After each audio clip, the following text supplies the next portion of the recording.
Namaskar everyone. My name is Naveen Kumar and I am a faculty of physics at Rawat Public School. Now in today's video we will look at the chapter number 3, that is motion in straight line of class 11th. In the previous videos we studied about distance and displacement. Okay, distance, it was the actual distance, actual path traveled by an object, where this displacement was shortest. Okay, shortest path between the initial point and the final point. Okay, generally it is connected by a straight line, that is from the point A to the point B, that is the initial point and the final point. One of the major difference between distance and displacement is that distance is a scalar quantity, where displacement is a vector quantity. That means it is having only magnitude and displacement is having magnitude as well as direction. One more important thing, distance, it can be 0, and if the object is moving then distance can be 0, it can be positive, but distance cannot be negative. Whereas in the displacement terms, this is a vector quantity, so it can be negative, it can be 0, and it can be positive. This is one of the major difference between distance and displacement. Unit of both distance and displacement is meter. There is no such difference in the units. Okay, now after this distance and displacement, we are having one more quantity, that is speed and velocity. Just like as distance is a scalar, so same way speed is a scalar quantity, velocity is a vector quantity, as displacement is a vector quantity. So let us study about the speed. Okay, now speed. This is the most basic term.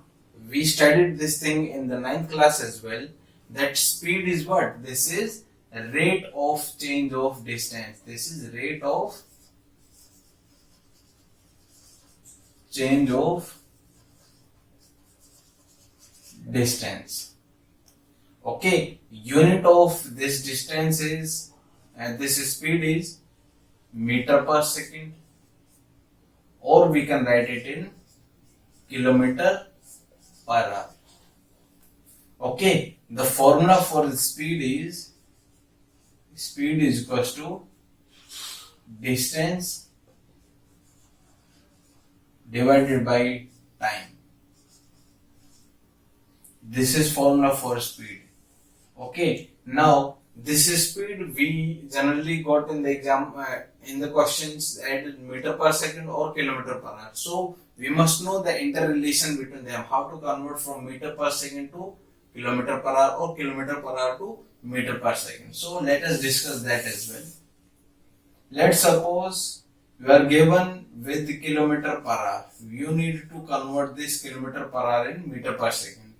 We know the relation that in 1 kilometer how many meters we are having, that is 1000 meters we are having, and in 1 hour how many minutes, 60 minutes, and each minute having 60 seconds, so it is seconds. Now 0 in the numerator and denominator we can cancel out, so it is 5 divided by 36 meter per second, and 10 divided by 36 meter per second. Okay, further if you reduce it, the 1 kilometer per hour is 5 divided by 18. We can cancel out it by 2, that is 5, and this is 18. Okay, so 1 kilometer per hour means 5 divided by 18 meter per second. So let us understand with an example. Let's suppose we are given with 36 kilometer per hour. We need to convert this 36 kilometer per hour in meter per second. So how we will do? We will multiply this 36 by 5 divided by 18 only. So what will happen? 18 to the, that is 10 meter per second. So that 36 kilometer per hour is equals to 10 meter per second. So I hope this is clear to everyone how to convert this kilometer per hour into meter per second. Okay, the same way reverse can be done. That is meter per second can be converted into kilometer per hour. This is 18 divided by 5 kilometer per hour. So if you want to convert meter per second into kilometer per hour, then we have to multiply the quantity with 18 by 5 kilometer per hour. Okay, now this speed is a scalar quantity, as we know. So there are different kinds of speed that we studied in the 9th class as well. First one and the foremost is uniform speed.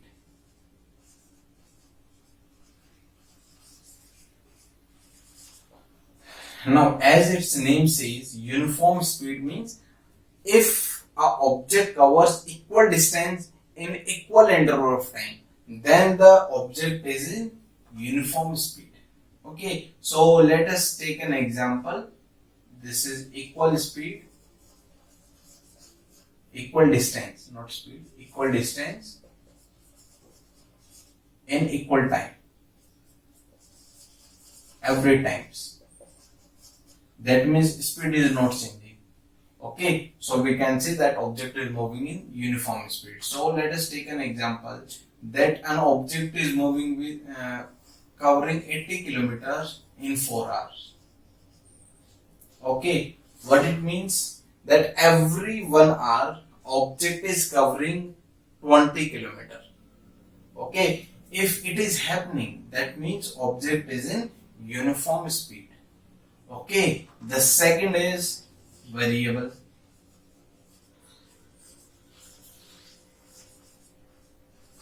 Variable speed.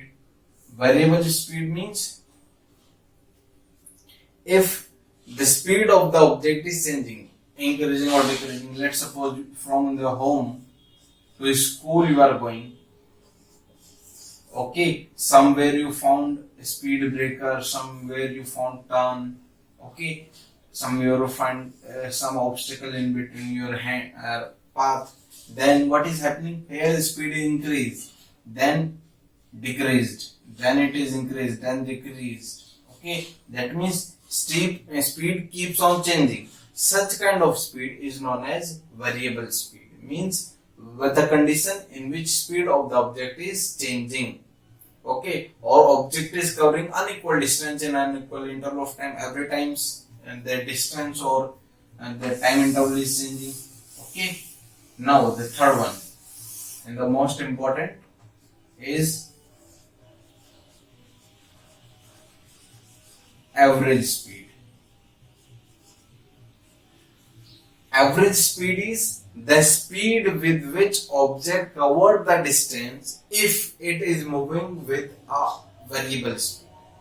Okay, that means let us take an example. From home to school you went. You found a speed breaker, then you found turn, then you found again speed breaker. Okay, and you reached the school. Now here the speed is increased, then decreased, then increased, then decreased. Okay, in the same way it is decreased, then it is decreased, and then it is increased in same way. That means you keep on changing your speed. Okay, but average speed is that speed with which you have covered the entire distance if you have traveled that distance in that specific time only, if you are moving with variable speed. Okay, so as far as formula is concerned, average speed is total distance divided by total time taken. Okay, this is the formula for average speed. One more interesting thing with the average speed is that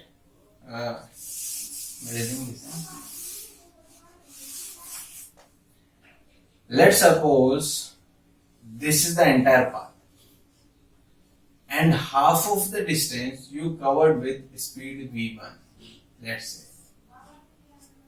Okay, and the remaining second half of the distance you covered with speed v2. Okay, then average speed, we can use symbol S or we can use symbol V. Any of the symbol can be used. Here it is average speed.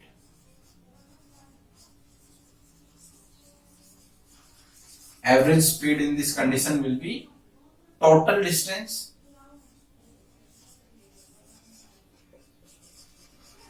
divided by total time. So calculate then in the first interval, that is from here to here, let's suppose the time taken by the object is t1. Okay, and in the second interval, time taken by the object is t2 to cover that much of distance. Okay, and let's say this is entire distance is x. So it is half distance, so it can be written as x by 2. And the second half, that is x by 2. Okay, so let us calculate time for the first interval. This is time is equals to distance upon speed. Here the distance for the first interval, it is x by 2. Speed is v1. Same way, time for the second interval, that is t2 is equals to x by 2 divided by v2. Our total distance is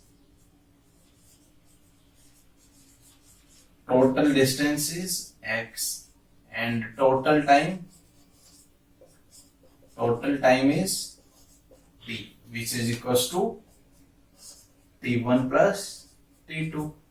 Okay, so substituting this formula, these values in this above formula, so average speed is equals to total distance, that is x divided by total time, that is x by 2 v1 plus x by 2 v2.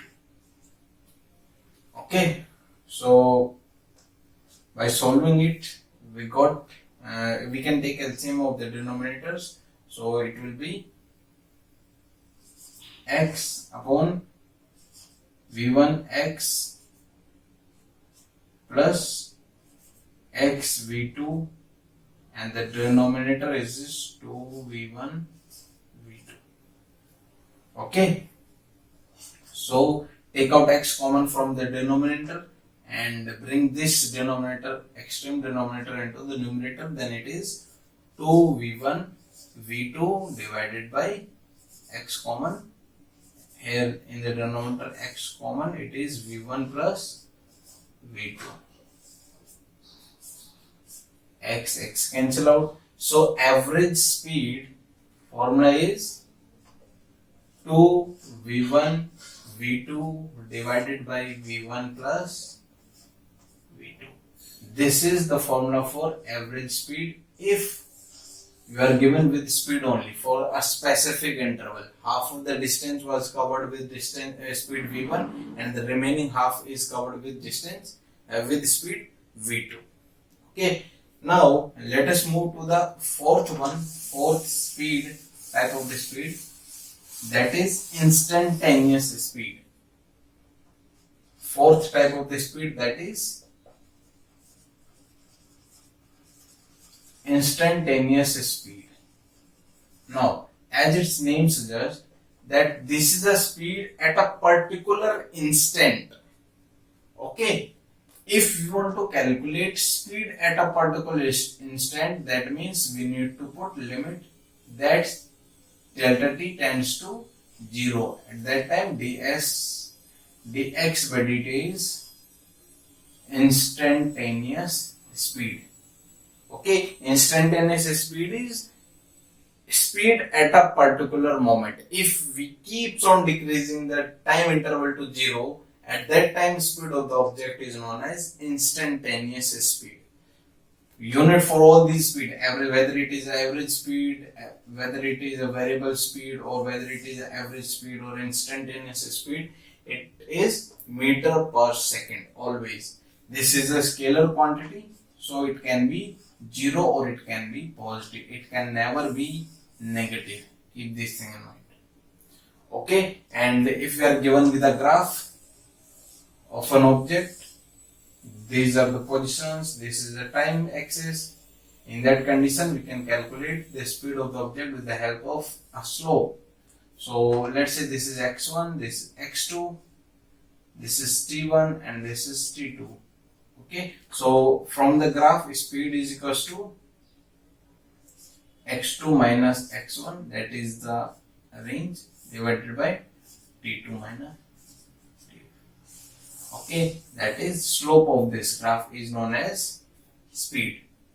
Okay, so this is all about speed in this video. In the next video, we will see about velocity. Thank you.